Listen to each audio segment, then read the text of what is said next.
ఇటు ఇవాళ రిటైర్ ఉద్యోగులు గవర్నమెంట్ కలుస్తూ ఉన్నారు. వినతి పత్రం కూడా ఇస్తూ ఉన్నారు. పెండింగ్ బకాయిలకు సంబంధించి కూడా మాట్లాడించే ప్రయత్నం చేద్దాం. మనతో పాటు కొంతమంది రిటైర్ ఉద్యోగులు ఉన్నారు.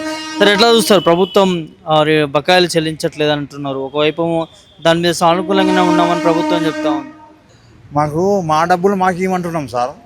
మేము దాచుకునే మా గవర్నమెంట్ శాంక్షన్ అయింది 23-24లా 16,842 కోట్లు శాంక్షన్ అయినాయి. రిటైర్మెంట్ వాళ్ళకి ఇవ్వాలి అని 24-25లో 11,647 కోట్లు శాంక్షన్ అయినాయి. ఈ డబ్బులు మాకు ఇవ్వాలి సార్. మీరు మా డబ్బులు వాడుకొని నాకు కోసుకుంటే ₹1 లేదు, తింటే ₹1 లేదు అంటే కాదు కదా సార్. మా డబ్బులు మాకు ఇవ్వాలి అంతే. మేము 25,000 మంది రిటైర్ అయినాము. 2,000 మంది రికమెండ్ అవి ఇవి చేసి తీసుకున్నారు. మేము 23,000 మందికి మా డబ్బులు మాకు రావాలి సార్. వచ్చినంత వరకు మేము ఢిల్లీ పోయినాం, పిఎంకి ఇచ్చినాం, రాష్ట్రపతికి ఇచ్చినాం, సుప్రీంకోర్టులో వేసినాం, హైకోర్టులో వేసినాం. ఇక చూస్తున్నాం సార్. ఇక 1-2 నెలలు ఇవ్వచ్చు అని అనుకుంటున్నాం సార్. ఇక మొన్న 100 రోజుల్లో ఇస్తామని అన్నారు కదా సార్.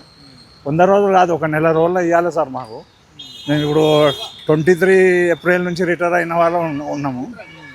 మాకు పైసలు లేక, మాకు ఇది లేక ప్రాబ్లం. నాకు 3 స్ట్రెంత్లు పడ్డాయి చెస్ట్లో. అన్ని ఆపరేషన్ అయింది. 10-15 లక్షల ఆపరేషన్లకి అయినాయి సార్. సార్ మా డబ్బులు వస్తాయని మేము గవర్నర్కి ఇచ్చి ఇప్పుడే వస్తున్నాం సార్. ఇప్పుడే ఇచ్చినట్ల స్టాంప్ వేపించుకున్నాం సార్. నా పేరు Kandukuri Devadasu, retired employees association బకాయిల సాధన కమిటీ రాష్ట్ర కార్యవర్గ సభ్యుడిని. నేను ఏప్రిల్ 2025లో రిటైర్డ్ అయ్యాను. అంటే 1 ఇయర్ పూర్తయింది నేను రిటైర్డ్ అయ్యి. నా యొక్క బిల్స్ అన్నీ కూడా నేను జూన్లో సబ్మిట్ చేశాను. ఆ జూన్లో సబ్మిట్ చేసి ఇప్పటికి 11 నెలలు అవుతున్నది. కానీ ఇంతవరకు నాకు రావాల్సినటువంటి ఆ రిటైర్మెంట్ బకాయిలు అనేటువంటిది ₹1 కూడా రాలేదు. నాకు 56 లక్షల రూపాయలు రావాలి. ఇంతవరకు ₹1 కూడా నాకు రాలేదు. కేవలం ఒక పెన్షన్ మాత్రమే వస్తున్నది. జీపీఎఫ్ కూడా రాలేదు. పిఆర్సీ 2020 ఏరియర్స్ అని ఉంటవి. అవి అంతకుముందు ఫిబ్రవరి 2025 వరకు మాత్రమే ఇచ్చారు. తర్వాత మార్చి 2025 నుండి ఆ పిఆర్సీ 2020 ఏరియర్స్ కూడా 12 బిల్లులు సబ్మిట్ చేస్తే వెంటనే ఇచ్చేది. కానీ ఇప్పుడు అవి కూడా ఇవ్వడం లేదు. మొత్తం ఇప్పటి వరకు కూడా నాకు రావాల్సినటువంటి బకాయిలు అనేవి 56 లక్షలు ఉన్నవి. ఇంతవరకు ₹1 కూడా నాకు రాలేదు. తర్వాత నాకు జీపీఎఫ్ అనేటువంటిది కూడా చివరికి చెల్లించలేదు. ప్రభుత్వము ఇంకా ఏ విధంగా చేస్తున్నదంటే, మమ్మల్ని ఇంతవరకు కూడా 93 మంది ఈ విధంగా రాష్ట్ర వ్యాప్తంగా రిటైర్మెంట్ బకాయిలు రాక మానసిక వేదనతోటి అనారోగ్యం పాలై తర్వాత ఆసుపత్రుల లోపల కొట్టుమిట్టాడుతూ తర్వాత చివరికి ఆసుపత్రుల లోపల చికిత్స చేసుకోవడానికి డబ్బులు లేని కారణంగా కూడా చాలామంది చనిపోవడం జరిగింది. ఆ విధంగా చనిపోయినప్పటికీ 93 మంది చనిపోయినప్పటికీ ప్రభుత్వము మా పట్ల ఏమాత్రం దయా కనికరం లేకుండా ప్రవర్తిస్తున్నది. ఈ విధంగా ప్రవర్తిస్తూ మాకు రావాల్సినటువంటి బకాయిలు ఇవ్వకుండా తర్వాత ఈ విధంగా మమ్మల్ని నానా ఇబ్బందులకు గురి చేయడం అనేటువంటి సరైన విధానం కాదు. ఈ ప్రభుత్వాన్ని మేమే కావాలని కొని తెచ్చుకోవడం జరిగింది. ఈ ప్రభుత్వాన్ని గత బీఆర్ఎస్ ప్రభుత్వము తర్వాత ధనిక తెలంగాణ ఉన్నటువంటి ఆ యొక్క తెలంగాణను అప్పుల తెలంగాణగా మార్చినటువంటి కేసీఆర్కు తగిన బుద్ధి చెప్పడం కొరకే ఈ యొక్క రేవంత్ రెడ్డి ప్రభుత్వాన్ని, కాంగ్రెస్ ప్రభుత్వాన్ని మేము గద్దెనెక్కించడం జరిగింది. అయినప్పటికీ కూడా మా రావాల్సినటువంటి బకాయిలు అనేటువంటిది ఈ ప్రభుత్వం చెల్లించడం లేదు. మొన్న ఏప్రిల్ 2026 లోపల 1000 కోట్లు చెల్లించామని ప్రభుత్వం చెప్పుకుంటూ ఉన్నది. ఆ 1000 కోట్లు అనేటువంటిది జీపీఎఫ్లు అనేటువంటివి అక్టోబర్ 2025 వరకు ఎవరైతే జీపీఎఫ్ చెక్ సబ్మిట్ ఎస్టీఓలో సబ్మిట్ చేశారో వారందరికీ కూడా అక్టోబర్ 2025 వరకు మేము చెల్లించామని ప్రభుత్వము అనేక ప్రధాన మీడియాల లోపల ప్రకటించుకోవడం జరిగింది.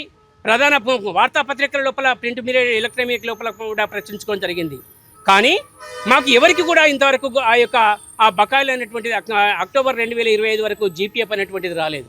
ఆ జీపీఎఫ్ అనేటువంటి ఎవరికి వచ్చిందంటే తక్కువ సంఖ్యలో ఉన్నటువంటి గవర్నమెంట్ జీపీఎఫ్ వారికి మాత్రమే, కొద్ది మందికి మాత్రమే గవర్నమెంట్ జీపీఎఫ్ రావడం జరిగింది.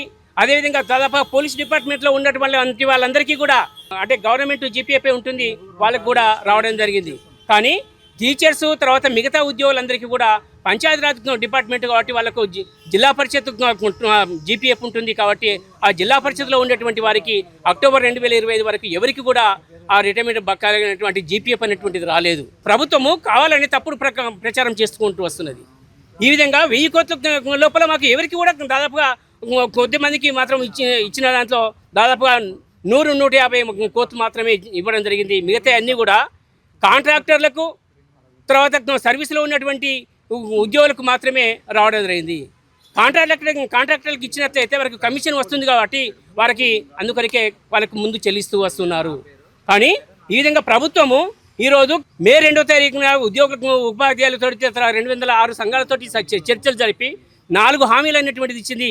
గతంలో ఇచ్చినటువంటి ఎన్నికల మేనిఫెస్టోలో పెట్టినటువంటి హామీలు ఏ ఒక్కటి కూడా నెరవేర్చలేదు. కేవలము 1వ తారీఖు వేతనాలు మాత్రమే ఇస్తున్నటువంటిది అదొక్కటి హామీ నెరవేరింది. కానీ తర్వాత 6 నెలల లోపల పిఆర్సీ అమలు చేస్తున్నాడు. పిఆర్సీ అమలు కాలేదు. తర్వాత అప్పటికి 3 డిఏలు పెండింగ్లో ఉండే 3 డిఏలు ఇవ్వలేదు.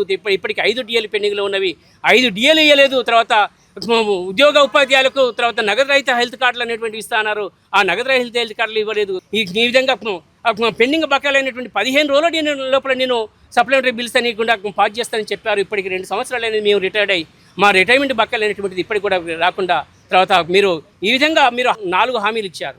4 హామీల లోపల 1000 కోట్లు 6,000 కోట్లు అనేటువంటిది 100 రోజులలో చెల్లిస్తా అంటున్నారు. ఏ విధంగా చెల్లిస్తారు? మేము 14,000 కోట్లు బకాయిలు ఉన్నాయని మీరు ఇదివరకే ప్రకటించారు. కానీ ఇప్పుడు 6,000 కోట్లు అంటున్నారు. 6,000 కోట్లు కూడా 100 రోజులలో చెల్లిస్తానంటున్నారు. ఆ 100 రోజులు చెల్లిస్తానటువంటి దానికి మేము రిటైర్డ్ ఎంప్లాయీస్ బకాయిల సాధన కమిటీ పక్షాన మేము మాత్రం దాన్ని విశ్వసించడం లేదు. దాన్ని మేము ఇప్పటికి కూడా నమ్మడం లేదు. ఎందుకంటే మొన్న 1000 కోట్లు చెల్లించామని మీరు తప్పుడు ప్రకటనలు చేసుకున్నారు. ఇది కూడా మాకు ఇచ్చామని మీరు ప్రకటించుకుంటారు. కానీ మాకు ఎవరికి కూడా రావు. అది కూడా కేవలము పైరవీకారులకు మాత్రమే. పైరవి ఎవరైతే చేసుకుంటారో వాళ్ళకు మాత్రమే మీరు ఆ బకాయిలు చెల్లిస్తారు.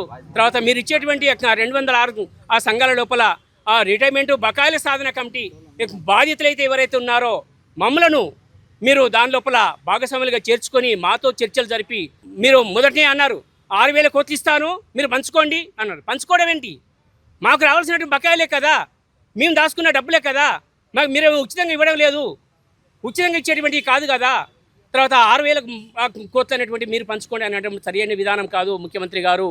తర్వాత మీరు ఎవరైతే ఇప్పుడు టీజేఏసీ చైర్మన్ జగదీశ్వర్ గారు, తర్వాత జనరల్ సెక్రటరీ ఏలూరు శ్రీనివాసరావు గారు వారి మీద బాధ్యత పెడుతున్నారు. కానీ మేము బాధ్యత పెన్షనర్లుగా మా డబ్బులు మాకు పంచుకోవడం కొరకు మా బాధ్యత పెన్షనర్ల సంఘాన్ని దానిలో భాగస్వాములు చేయాలి. తర్వాత పిలవాల్సిన అవసరం ఉన్నది. తర్వాత ఇప్పటికైనా కానీ మీరు ఇచ్చేటువంటి దాని లోపల మీరు ఏ విధంగా చెల్లిస్తారు అనేటువంటి ఒక ప్రణాళికాబద్ధంగా మమ్మల్ని భాగస్వాములు చేసి మాకు ముందుగా రిటైర్ అయినటువంటి వాళ్ళకు ముందుగా చెల్లించేటువంటి విధంగా మీరు రూపం దాల్చాలి. తర్వాత ఆ యొక్క ప్రణాళిక రూపొందించుకోవాలి. ముందు రిటైర్ అయినటువంటి ముందుగా చెల్లించాలి. కానీ ఏమాత్రము పైరవీలకు తావు లేకుండా, కమిషన్కు తావు లేకుండా మీరు మాకు రావాల్సినటువంటి రిటైర్మెంట్ బకాయిలన్నింటినీ చెల్లించాలని నేను ప్రభుత్వాన్ని డిమాండ్ చేస్తున్నాను.